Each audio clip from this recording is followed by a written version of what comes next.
2 years. We came right up to the blend wall. We were about to crack through with the help of the RFS, which is what the law envisioned. Politicians and biofuel industry leaders gathered in Iowa this week to discuss the outlook for renewable fuels.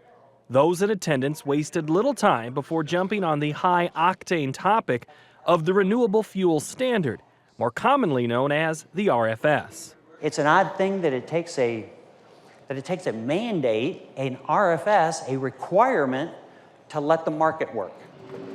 The RFS was originally implemented in 2005. It mandated that all gasoline must contain a minimum amount of renewable fuels. In the beginning, that amount was 7.5 billion gallons annually. 2 years later, biodiesel was included and the level was increased to 9 billion gallons. Other congressional changes established the ambitious goal of 36 billion gallons of biofuels being blended into gasoline by 2022. But in 2013, the Environmental Protection Agency, which oversees the RFS, called for cutting the mandate by 6% to 13 billion gallons due to a decline in gasoline demand. The reduction wasn't implemented in 2014, leaving the industry without a clear indication of how much ethanol would be included in America's fuel supply. Until they make an announcement, leaves that uncertain. The idea is that we won't likely see a lot of investment in the ethanol industry.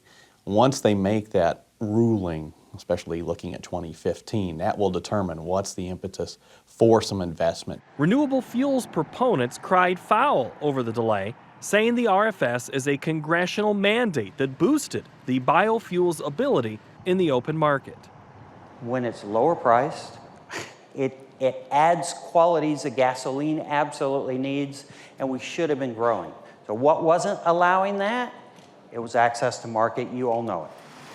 Those lamenting bureaucratic delays also blamed big oil for denying ethanol what they believe is its rightful place at the pump. Is there concern in the past that the oil industry is not so friendly with competition to their product? I think there's a pretty long track record of the oil industry not being particularly friendly to products that are competitive to them, that may even be superior to them.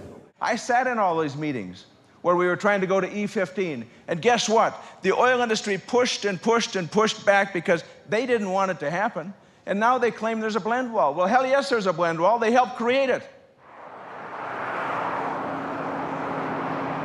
The blend wall refers to the infrastructure problem for blending ethanol. Right now, all gasoline is blended with 10% ethanol. The biofuels industry has been trying for years to move that number to 15% ethanol. And in 2012, the EPA approved E15 for all vehicles manufactured after 2001. But the oil industry claims most cars on the road are not properly equipped for E15. And it says the consumer could be left paying a hefty price if they end up at the corner gas station spending more money on repairs than on filling the tank. A spokesman for the American Petroleum Institute, in response to this week's rally, told Market to Market, "This issue is more about consumers than it is about the petroleum industry. If consumers are forced to use E15, we can expect broken down cars and high repair bills. This will occur because E15 can damage engines and cause breakdowns.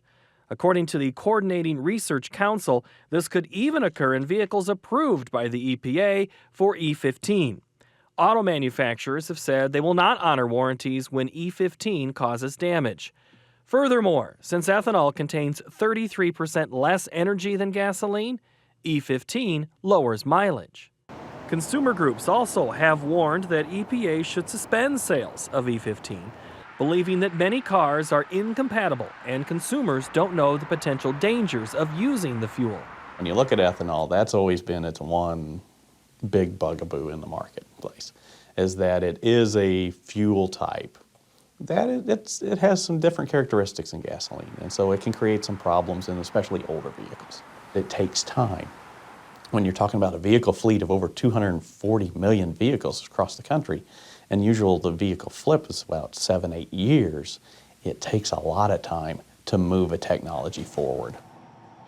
Ethanol proponents are quick to note their product's ability to lower prices at the pump. But some supporters claim the renewable fuel plays a vital role in achieving energy independence and maintaining national security. For Market to Market, I'm Paul Yeager.